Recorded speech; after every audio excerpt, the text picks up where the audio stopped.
Hello, everyone. Welcome to the session. You're in the right place. We're opening up the webinar now so that people can start to join. And in just another minute or so, we'll be getting this session started. So for the meantime, please allow us just a minute as we get this broadcast going and we can see the participants are starting to join and log into the session and load up the session so that we're ready to go in just a few minutes. So you are in the right place. This is ISACA South Florida's webinar, and it is on understanding the CMMC framework on March 30th, 2022. And I'm going to share the agenda for what we're going to be going over today. First, you're joining now into the welcome and introductions. My name is Rob Valdez. I'm currently volunteering as president of ISACA South Florida. And then we also have on the session Ryan Barras, the director of programming, who's joining us from abroad in this remote work time. Thanks so much for doing that, Ryan. And then we'll make one additional introduction in just a second after I kind of touch on the agenda that we're going to have in today's sessions. So we're about to have a presentation over understanding the CMMC framework.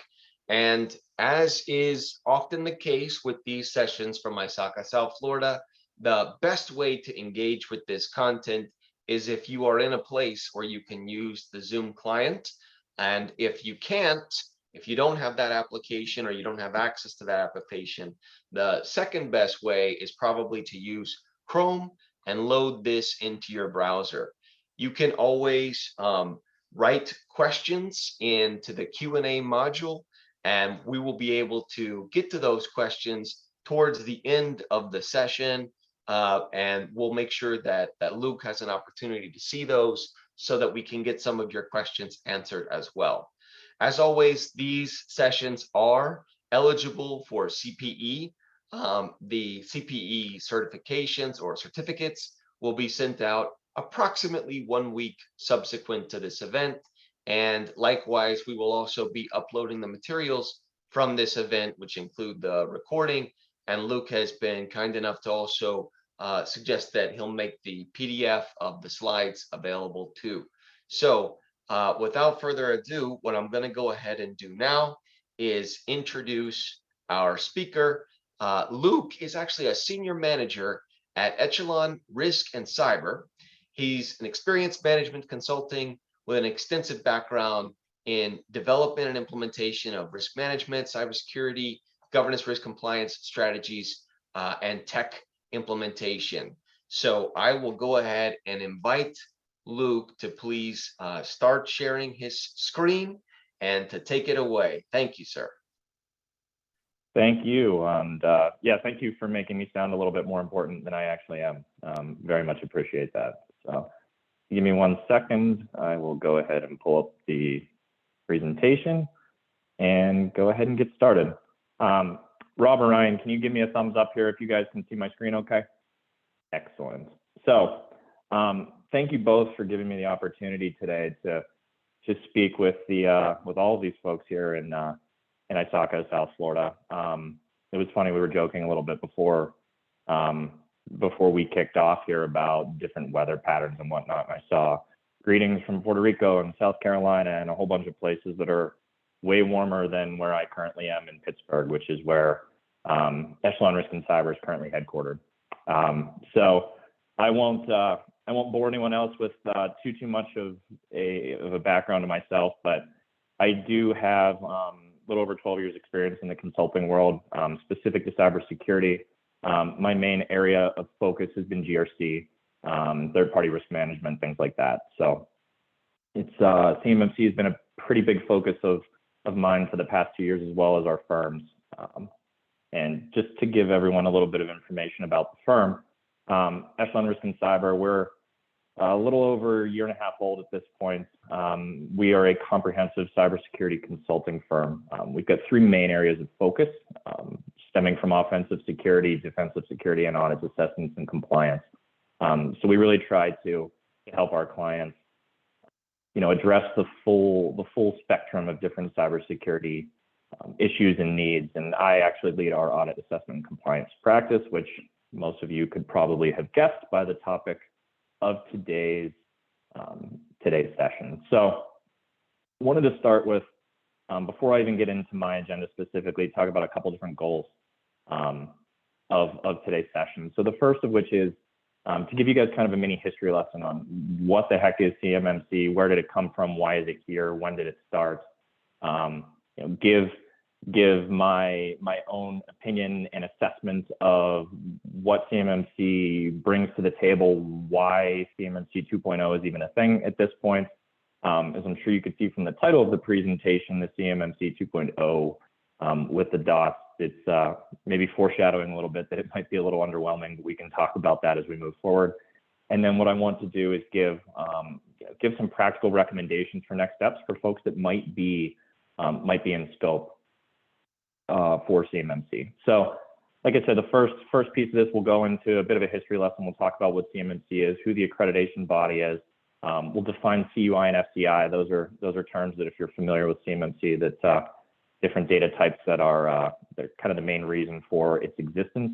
There was a pretty big internal review conducted by the Department of Defense, which led to CMMC 2.0 that brought about a bunch of different framework changes to the model, to the assessments, and to its implementation. And then, like I mentioned a little bit earlier, we're going to talk about what's next, some observations, some concerns, and then some action items for folks who may be in scope. So a little bit of a background here. I thought this was kind of a cool example. Some folks may be familiar with it. I really wasn't until I started doing some research, but back in the 80s, the U.S. partnered with Israel to develop an aircraft that was kind of subsequent to the U.S. F-16.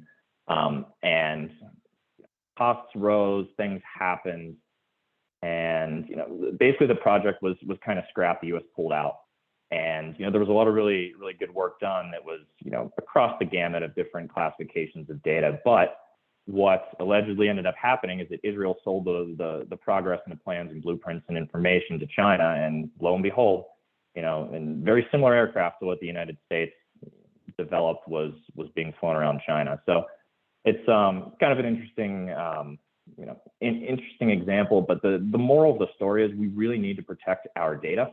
At Echelon, one of our founding principles is that privacy and security is a basic human right, and I genuinely believe that. And that obviously goes from personal all the way through national security data as well. So continuing on the background, so the DoD's history from cyber acquisition perspective, in 2007, the Defense Industrial Base, DIB, created the program. Shortly thereafter, in 2010, Executive Order 13556 established the need to protect what's called controlled and classified information, CUI. We'll get into that a little bit more in some of the other slides, and give some definitions and examples and things like that. But that's basically the main core focus of CMMC. 2016, the DoD issued DFARS regulation that basically said you need to safeguard covered defense information for cyber incident reporting. And NIST 800-171. That's another major focus that'll be a theme of this presentation. I know that there's nothing more exciting than talking about government and federal regulations and frameworks, but we're definitely going to dive into NIST a little bit, specifically 800 and 171. The second revision was issued for that framework in 2019, and then in 2020, the first version of CMMC was released. The timeline is purposely cut off in 2020, and I will do a little bit more of an explanation as to why here. So CMMC, like I said, 2020 in January, the CMMC standard was released. What was its purpose?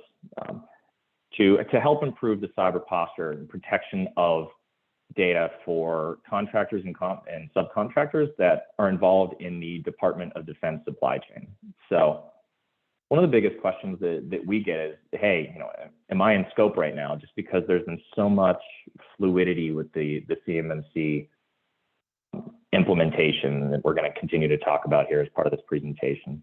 The answer is if you think you are, if you're doing work with the DoD, you're likely in scope in some way, shape, or form. And I'll do a bit more of an explanation as to at what level. But a quick example: we had a client reach out to us late 2021 that asked this question and said, "Hey, we basically, we're involved in making boots for the military. Is this something that could be considered CUI?" So we naturally dialogued with the client and asked a couple of questions. But the rule of thumb, the best way that I can kind of summarize this is, if there's something either unique or proprietary, basically you can't walk into a store and buy something. Like if these boots weren't available at a store at the mall or something like that, and there was something unique to the production of them for the military, then yes, that's going to fall under CUI. And like I said, we'll go ahead and dive into some more examples here in a couple of minutes. But the CMMC AB, the accreditation body, was also created in 2020. And what this was a way to create a partner ecosystem for folks that are in the DoD supply chain, those contractors and subcontractors, to help with the improvement of cybersecurity best practices. So there's two different groupings that primarily make up the CMMC AB. That's certified third-party assessment organizations, as well as registered provider organizations. And we'll get into that here in a second. But as I was mentioning before, there's two main types of data that are in scope for CMMC: controlled and classified information and federal contract information. Starting with CUI, controlled and classified information the government creates, possesses, or that an entity creates or possesses for on behalf of the government, that a law, regulation, government-wide policy. I'll stop there because, what the heck does that mean? What lawyer wrote this? Basically, what this is sensitive information that needs safeguarding.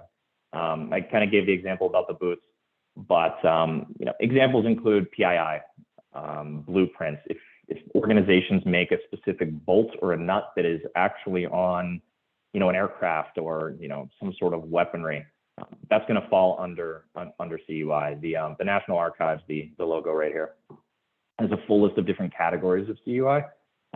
So I apologize for kind of belittling the fancy definition that NIST provides here, but that is basically what CUI is. And federal contract information is relatively self-explanatory. So any contractor or subcontractor that's doing work with the DoD is going to possess federal contract information, and then therefore be in scope for CMMC. Because the cybersecurity world does not have enough acronyms, I figured I'd give you a few more that I'll probably be using throughout the rest of the presentation. OSC, organization seeking certification. Those folks that are going to, they'll be in scope for CMMC and need to enhance their cyber hygiene as a result of the framework. RPOs and RPs, registered provider organizations. These firms, of which Echelon is one, are basically organizations that help prep for certification. So when I dive into what each of the different levels are from a CMMC perspective, you'll hopefully understand the requirement and the necessity of an RPO to help organizations within the DoD supply chain to prepare for certification.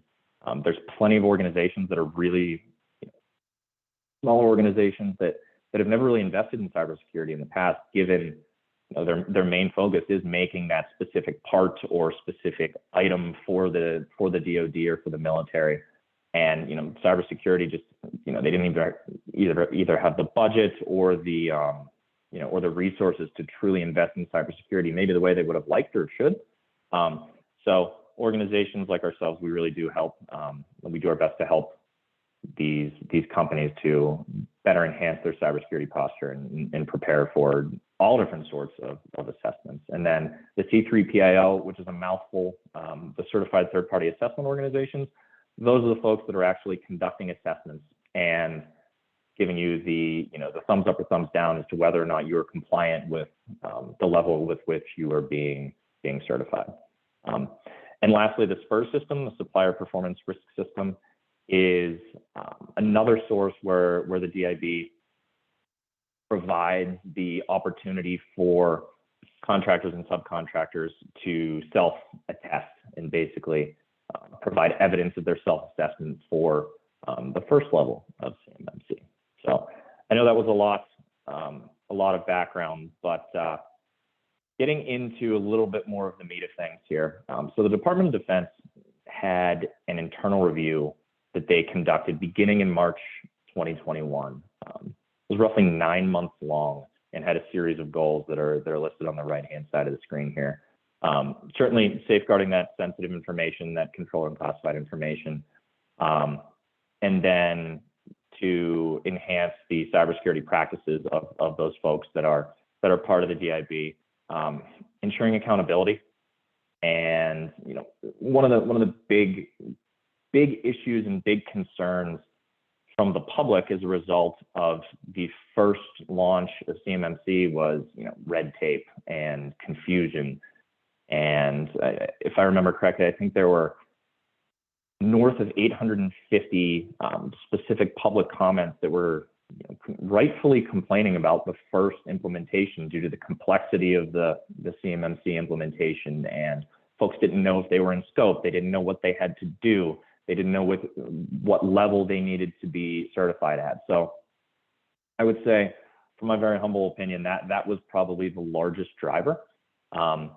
And then continuing towards collaborative cybersecurity resilience. I mean, at the end of the day, the biggest requirement and biggest goal for this is to protect our data and to be more secure as for each company and as a nation. So a lot of public trust was lost during the initial implementation, and I'll dive into that a little bit more in a slide or two here. But yeah, there was a lot of public backlash, and if anyone else who's on this presentation today has been following the CMMC saga on LinkedIn or anywhere else, that comes as no surprise to you, I'm sure.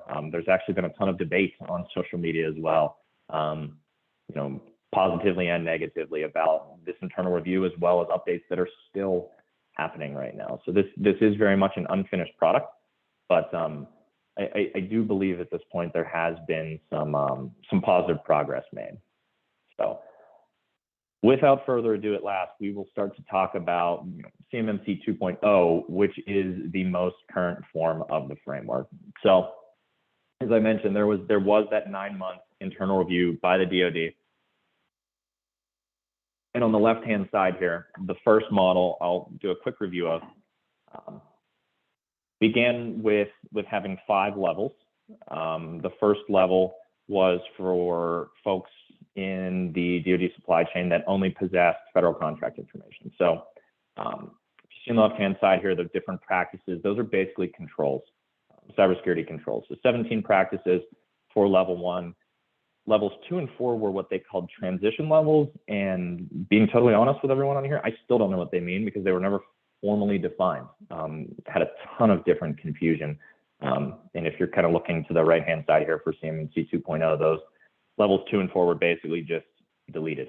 I think they were intended to help folks kind of progress through maturity at maybe a slower pace to get to levels 1, 3, or even level 5, but they kind of did more damage than they helped. So you'll also see on top of the practices there are different maturity processes that are listed here. This is something that was basically a maturity assessment telling the organization how well or how mature they were with respect to the implementation of a particular control. Conducted numerous maturity assessments for different things in my career, and I am a fan of understanding kind of where you are in terms of maturity, and eliminating that check the box mentality. But that being said, they were also eliminated as part of the CMMC 2.0 release. So quickly, one other thing about CMMC 1.0 was the different parties who are responsible for assessments. So even level 1, a C3PAO, Certified Third Party Assessment Organization, was required to assess at level 1, and you can see over here this is now an annual self-assessment. So talking through 2.0 at this point, there's still 17 controls, 17 practices that are a subset of NIST 800 and 171. Level 2, advanced, is a one-to-one mapping between NIST 800 and 171, which is a good thing. I think just having that one-to-one mapping, and I think the framework is very strong and very prescriptive. If you utilize the assessment methodology that's provided to conduct these assessments. So simplification is a good thing. Still 110 controls, that's a lot, especially for some of these smaller organizations that have never really invested in cybersecurity before. But at least there is that one-to-one mapping between a very reputable framework, so folks can kind of understand the expectations at this point. The vast majority of level 2 certifications are going to be conducted by a C3PAO. There's actually talk as a result of one of the more recent presentations from the DoD of totally eliminating any sort of self-assessment for select programs. They've not officially and formally done that yet. That still might happen. As I mentioned, this has been a pretty fluid thing. But if I had to bet, if anyone on this call is going to be in scope for level 2 certification, that they're going to have to partner and work with a certified third-party assessment organization in order to get certified. Level 3, expert level, still will contain all of the 110 controls from NIST 800 and 171, and then the additional 35 controls from 172. Big difference here, the government is actually going to be leading these assessments. So those certified assessors that I've mentioned a couple different times here aren't going to be conducting those assessments. The government, to the best of my knowledge, as of this morning, I think when I last checked, has not formally defined the group who will be conducting these assessments, but it is going to be a government-led assessment for every 3 years. Diving into a couple different, so some of the biggest differences, I know I talked through them as they were kind of mapped on the screen there side by side, but I want to talk through some of the biggest differences on the model, the assessments, and the implementation between CMMC 1.0 and 2.0. So the most obvious one is the decrease in levels and complexity. So no longer will there be 5 levels, it's now 3 levels. Foundational, level 1, advanced, level 2, and expert, level 3. The naming conventions are kind of interesting to me, advanced and expert being 2 and 3. It's kind of, a high, medium, low type thought process here. But level 1 is basically the same outside of who's going to be conducting the assessment. The new level 2 is basically the same level 3, and then level 5 is basically the new level 3. Requirements at each level. I mentioned that there will no longer be maturity processes that are required as part of CMMC 2.0.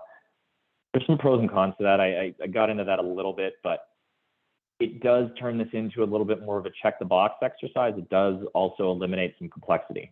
So depending on your opinion and preference there, I tend to like having some sort of maturity rating just to foster the spirit of continuous improvement, because you don't want to just be entering, into a competitive situation where there's, a CMMC requirement and an RFP, and just, you've got the check the box mentality, and you said, yep, I complied with this control, a year or two ago, but maybe that's become stale. Things have changed in the organization, and if there's some sort of investigation or continuous assessment, that might not be the case. So I do encourage organizations to continually assess their maturity for any of their cybersecurity control implementations. And then one other difference here is the elimination of unique security practices. So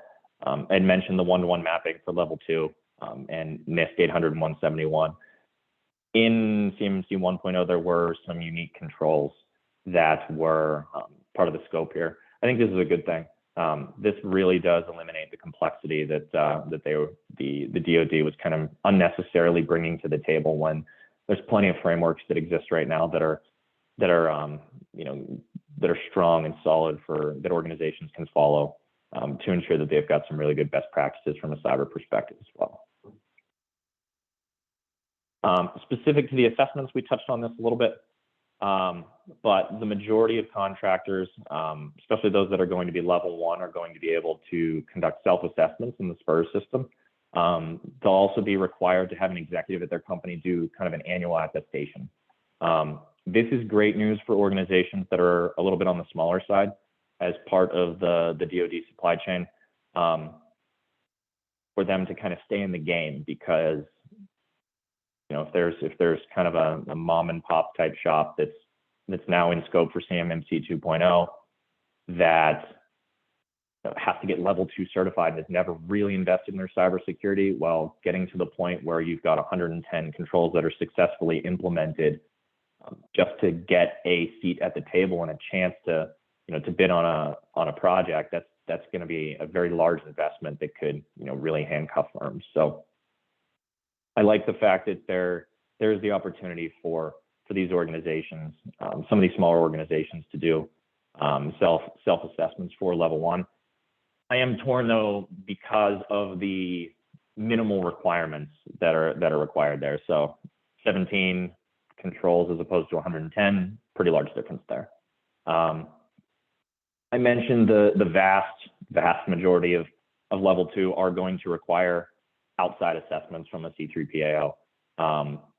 This information directly from the DoD, they still are leaving room for the opportunity for a very small subset to perform a self-assessment. But like I said, there's been a lot of talk and a lot of banter and even presentation that said that's completely going away. It hasn't formally been done, but I'd be willing to guess that the investment for C3PAO to conduct a level 2 assessment is going to be there.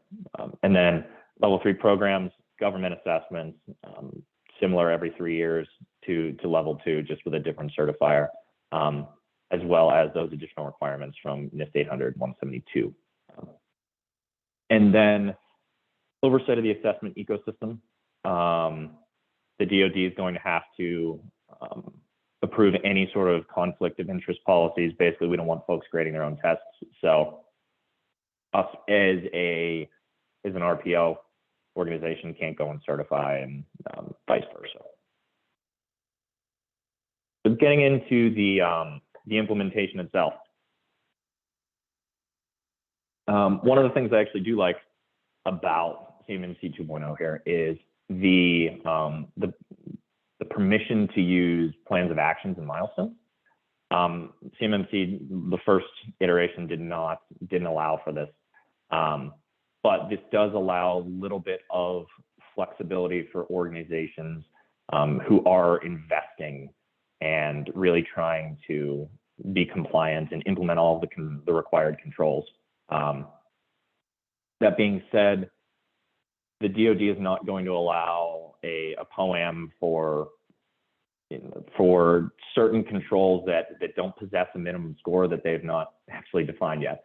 So basically, the highest weighted requirements, the basic blocking and tackling type controls that are listed in 800 and 171 are not going to be in scope for this. But for organizations that are taking a prioritized approach for implementing these controls, they'll be allowed to use a POAM for some of the smaller ones, which I think is a good thing, especially on a shorter timeline where there might not be the time or the resources to finalize an implementation. I think that's a nice compromise there.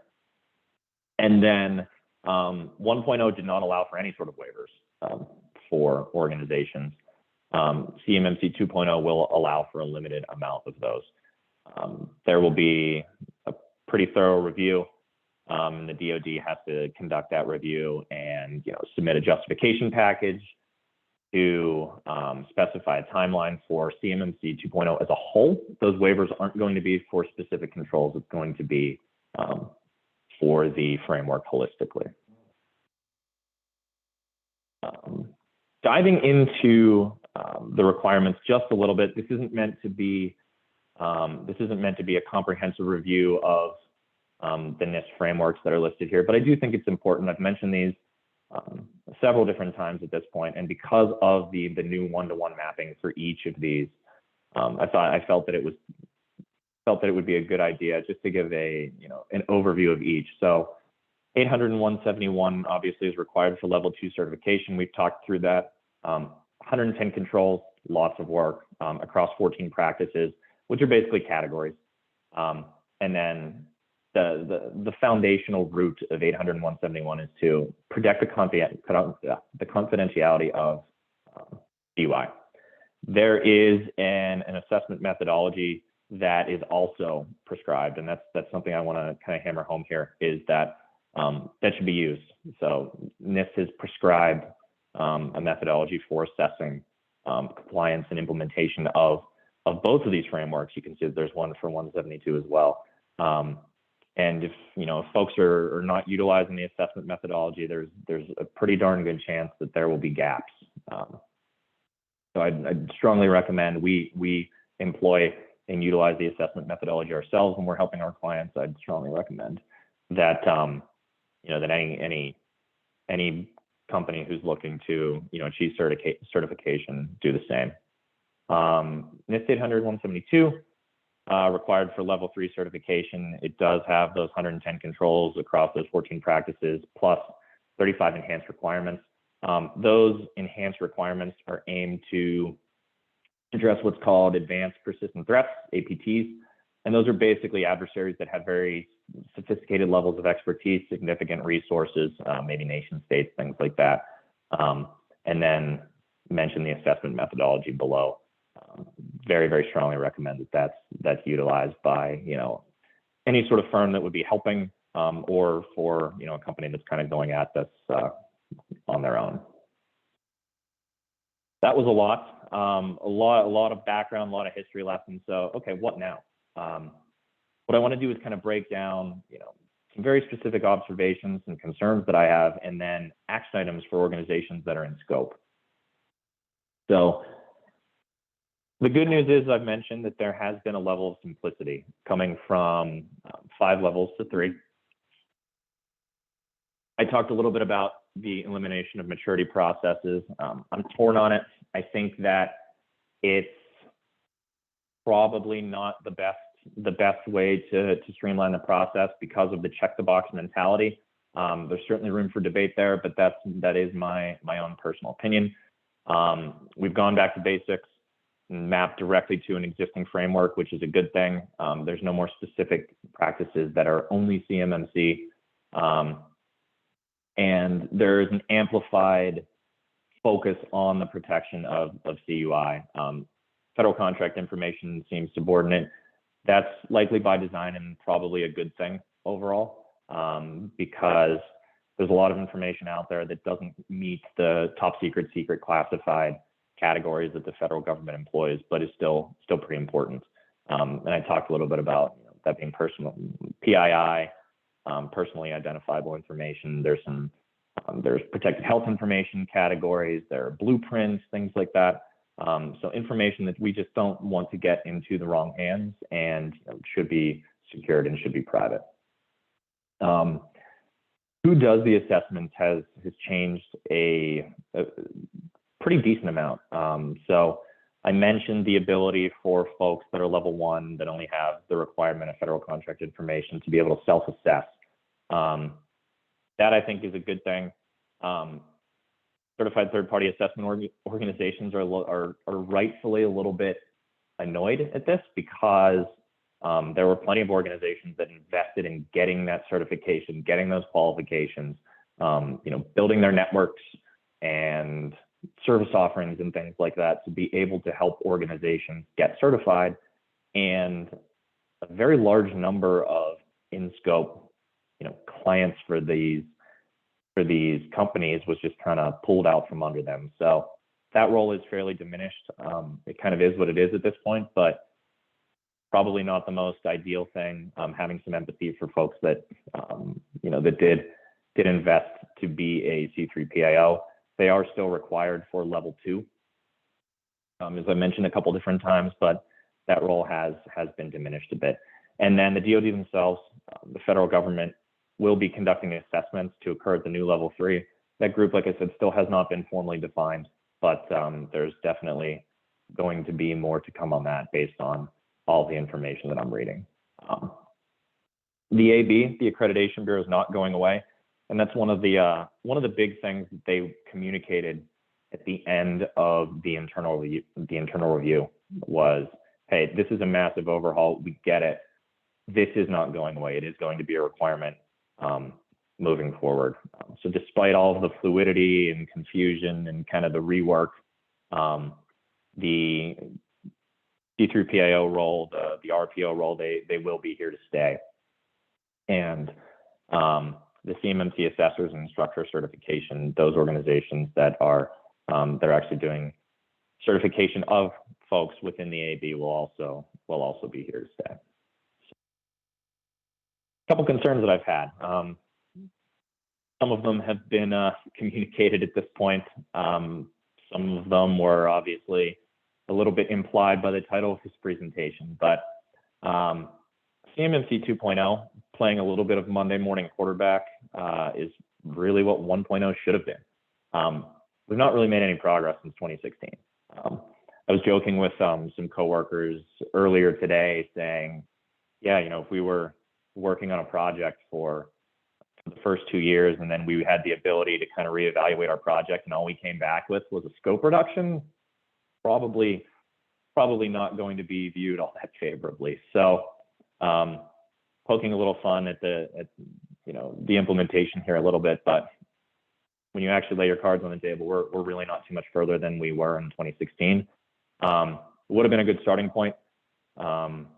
Starting very basic with 3 levels and then maybe introducing maturity levels and things like that a little bit later on after we kind of had those foundational components in place would have been a much better idea. Seems like there was a little bit of the, boil the ocean mentality at the beginning, maybe justifying the implementation of the original framework. I'm not quite sure about that, but 2.0 is a step in the right direction, albeit it is kind of a step back. So according to the most recent information that I've read, 9 to 24 months away from going into effect, there's also reports that there won't be the requirements for RFPs from the government for CMMC levels to be, like I said, a requirement until 2025, 2026. Major concern there is the fluidity and confusion.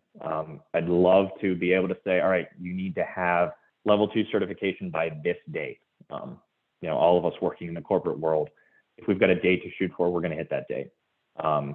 So the fluidity of everything is really confusing to folks, and that's largely one of the reasons I'm actually giving this talk today is trying to make sense of the madness.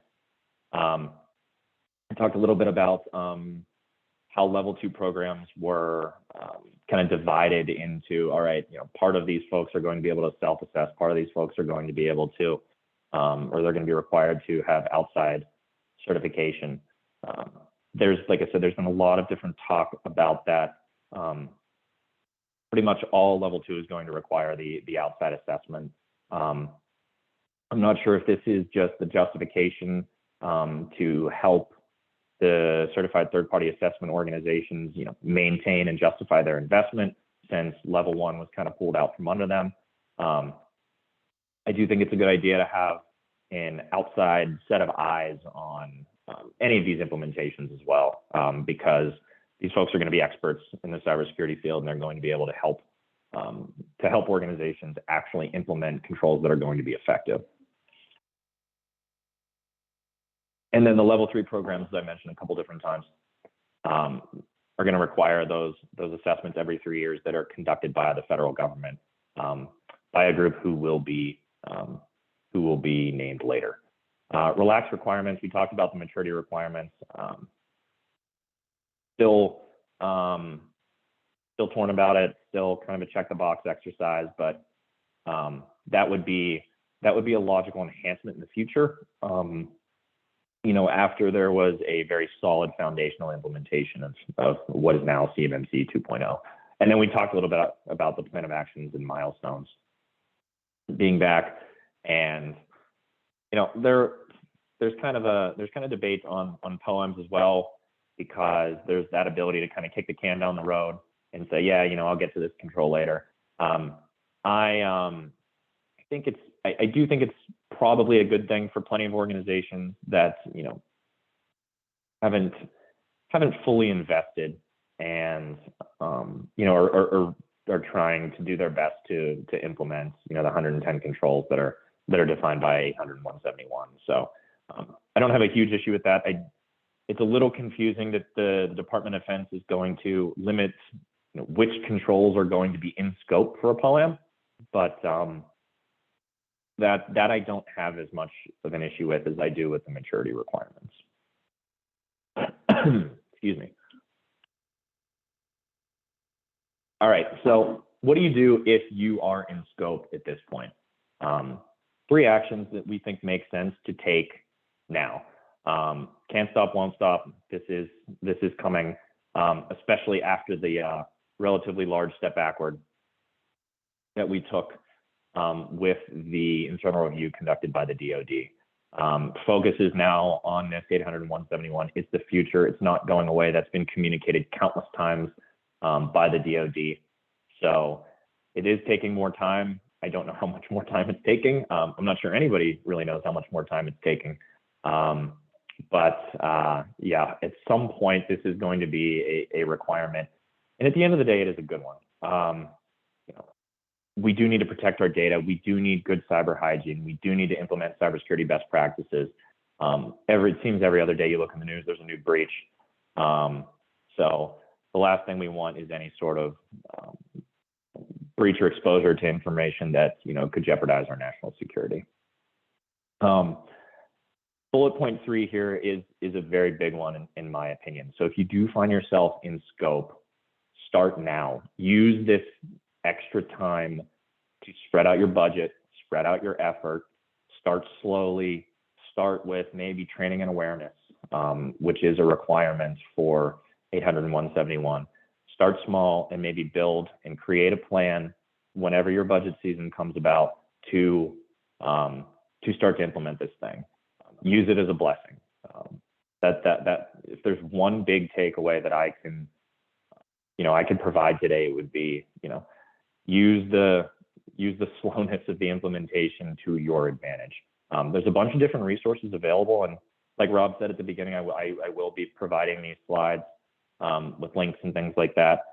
Project Spectrum is a good one that gives tons of resources to small, medium-sized businesses. Steps to become compliant with training videos and different tools, different readiness checklists. You can find them all over the place. And you can certainly reach out to me if you want to. At the risk of a shameless plug, be happy to, you know, provide a readiness checklist or even have a conversation. And then if you're actually ready and your organization does handle CUI, certify now. There's been nothing that's specifically listed, but in a bunch of different communications that I've read, there will be perks, if you will, and strategic advantages for organizations that step up, show that they meet the requirements, and certify now.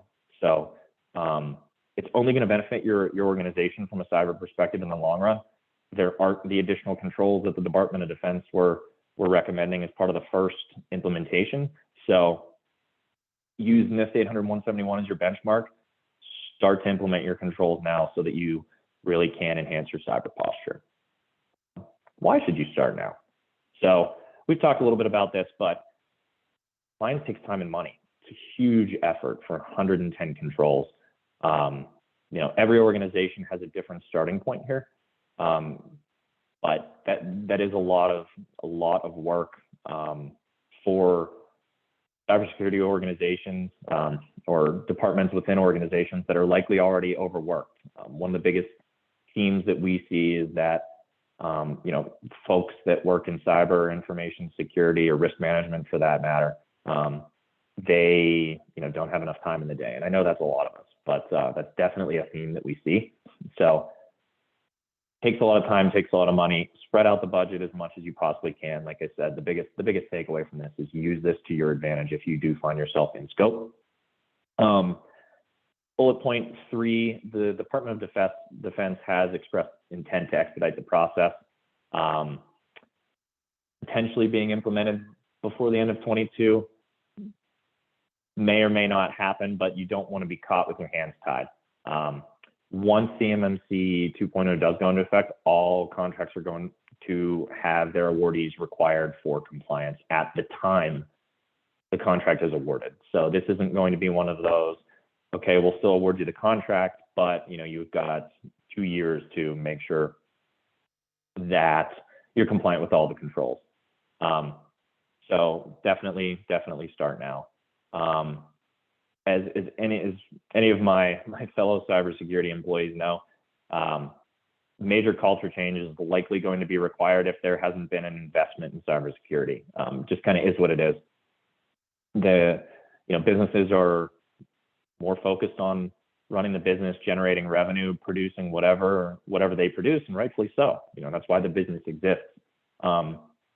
We as cyber professionals are doing our best to be business enablers as opposed to inhibiting the business. But with all the cyber attacks that are occurring in the world right now, not to spew any sort of fear mongering or anything like that, but one good ransomware attack really hurts the reputation and the bottom line of the business. So try to work on that culture change. Training and awareness, like I said, is always a nice place to start if you've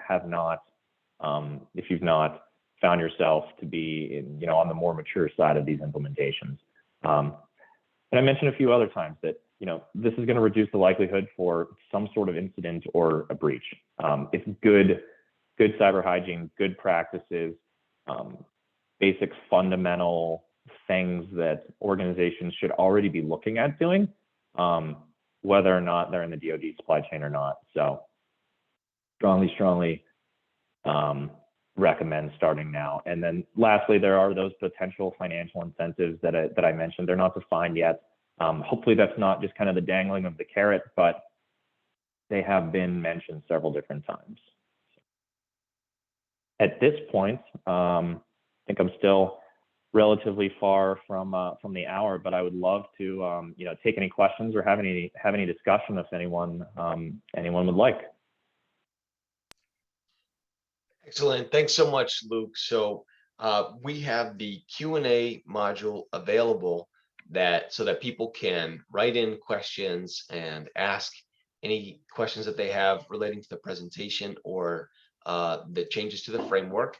And then if for any reason someone can't access the Q&A module, then please feel free to drop a comment in chat and we'll go ahead and get those questions related to Luke so that we can get some answers and some discussion on them. And maybe while we're waiting for some of those to come in, I'll go ahead and get the ball rolling with a little question of my own, actually. And that is, as auditors, as compliance professionals, as organizations who are the subject of these requirements, a lot of times there are maybe multiple frameworks that we're attempting to comply with and satisfy. And sometimes it's taken as an approach to attempt to satisfy many things at once, but more often than not, there's a specific angle of emphasis or an aspect that is a little more prominent from one framework to the next. In other words, this framework kind of requires a little bit more effort in this area or in this way or from this aspect. So can you speak just a little bit regarding CMMC, what you see as kind of the more prominent areas of emphasis? I know there's 110 controls over 14 areas of practice, but what jumps out at you as the things that even an organization that is attempting to maintain compliance and strong internal control, the things that they have to pay more attention to? Yeah, it's a great question, and it's an issue we see a lot because depending on what industry you're in, if you're in banking or healthcare, you do have tons of different frameworks. One of the things that we do is, we help map different frameworks together, and fortunately with NIST, a lot of folks start with the NIST cybersecurity framework, which is great, and there is a really nice mapping between NIST and the CSF as well as NIST 800 and 171 that exists. But it's really the focus for CMMC is really on those two data pieces, the protection of the storage, the transfer of that controlled unclassified information. That would be, if I had to pick one, that's the primary focus of this. But there is that nice mapping, like I said, where it says, okay, if you've got the 110 controls, here's how they map back to the CSF. That's something that, if organizations are already, employing the NIST cybersecurity framework, that they can say, all right, yeah, I've already done this, based on that mapping. So I think that's something that would be very beneficial to use. Very nice. Yeah, that makes a lot of sense. Here's a question that's coming in, and the question is, starting from zero, what effort, person hours, timeline, etc., is required for CMMC, whichever version, for a mid-size entity, as an example? So maybe you could speak about a typical level of effort in terms of time, and maybe other resources that would be required. Yeah. So if we're talking, if we're talking level 2, meaning if we're starting from zero, those 110 controls, goodness, I would say at least 18 months to get all of that up and running. It's a significant amount of work, but it very much depends on the level, and that's like I said, starting from scratch.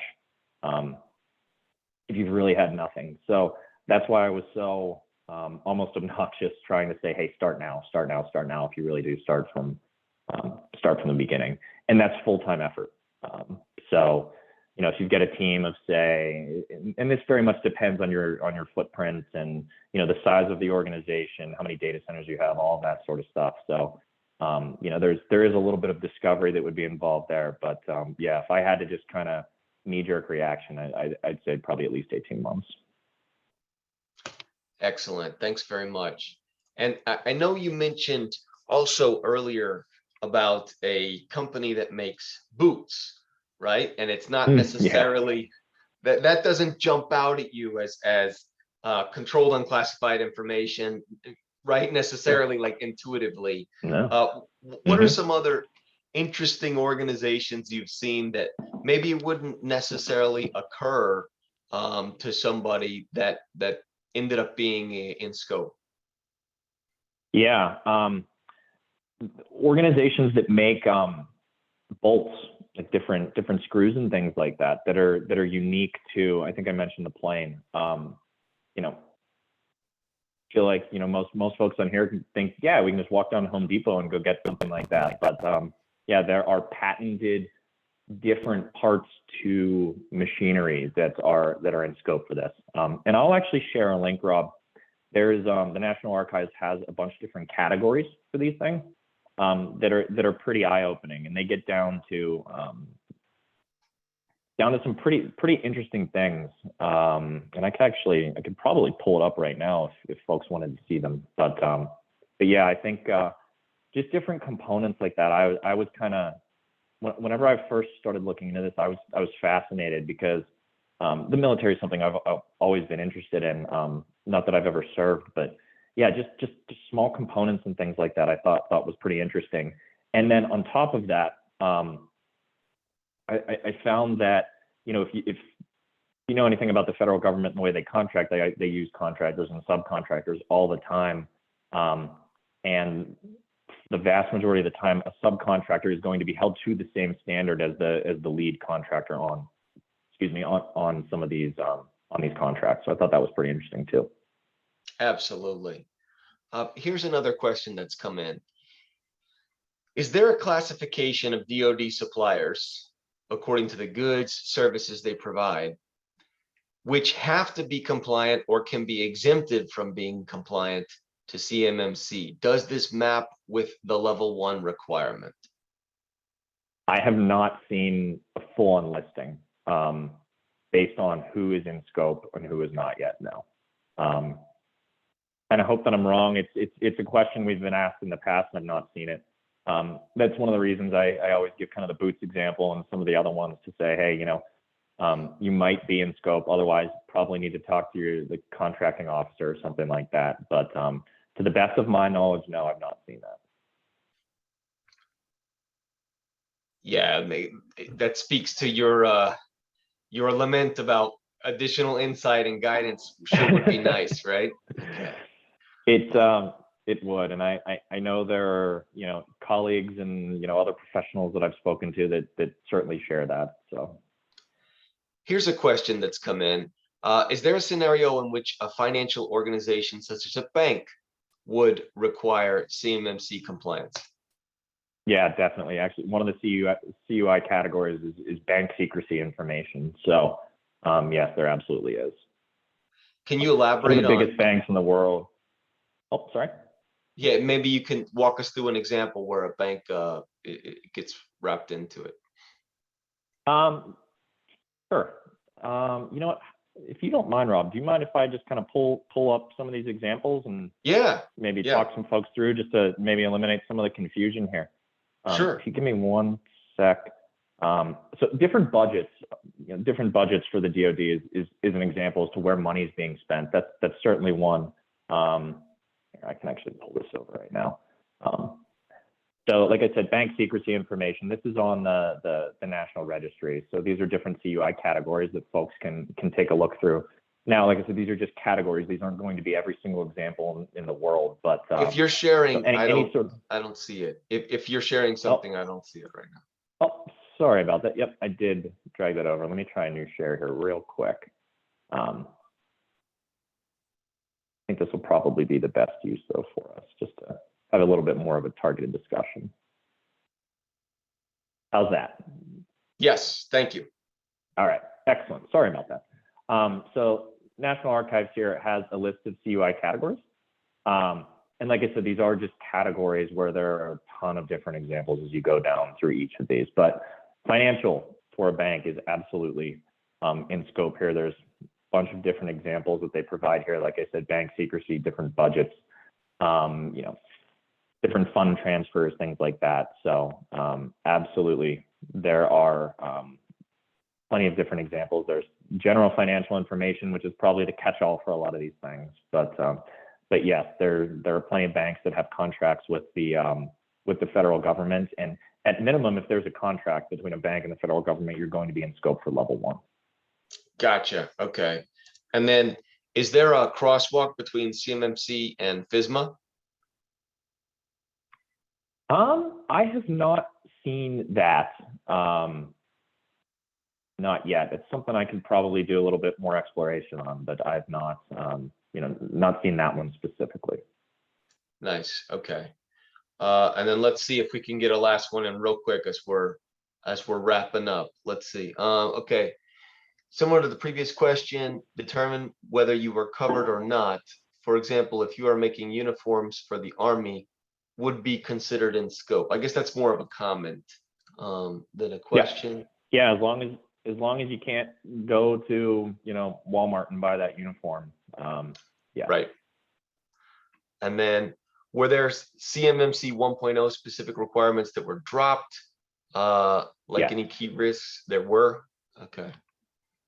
So there were CMMC requirements that were dropped. I don't think that there are any major risks that were eliminated as a result. So I'm a fan of the NIST 800-171 framework. I don't think, in my opinion, that there's anything that was missed there. Gotcha. All right. And then I'm sure there are other questions that people could definitely ask. So I know that you, Luke, have provided your contact information. We'll definitely share that. I know that you said you're going to make the materials available. We're very grateful for that. And we'll continue to keep the channels of communication open so people can keep reaching out as we tackle these types of changing issues in audit and compliance. So thanks very much, Luke, for the presentation. Very informative today. Thanks, Ryan, for co-hosting, and thank everyone for participating, hopping on and sharing your lunch hour with us well, depending on where you are, sharing your time with us and talking about some of the latest developments in this area of compliance. And don't forget that there will be additional upcoming events from Isaka, South Florida. So keep an eye on our website. Since I actually added something just before this session to our website, I'll go ahead and call it out as well. Chewy is a employer in South Florida. They are looking for a senior IT auditor to join their internal audit team. Great opportunity there. So feel free to reach out to Chewy if you're looking for that next move or opportunity in your career. All right, everybody, have a wonderful afternoon. We'll be talking soon, and thanks again. Have a great day. Thanks, Luke. Thank you, everyone. Afternoon. Bye.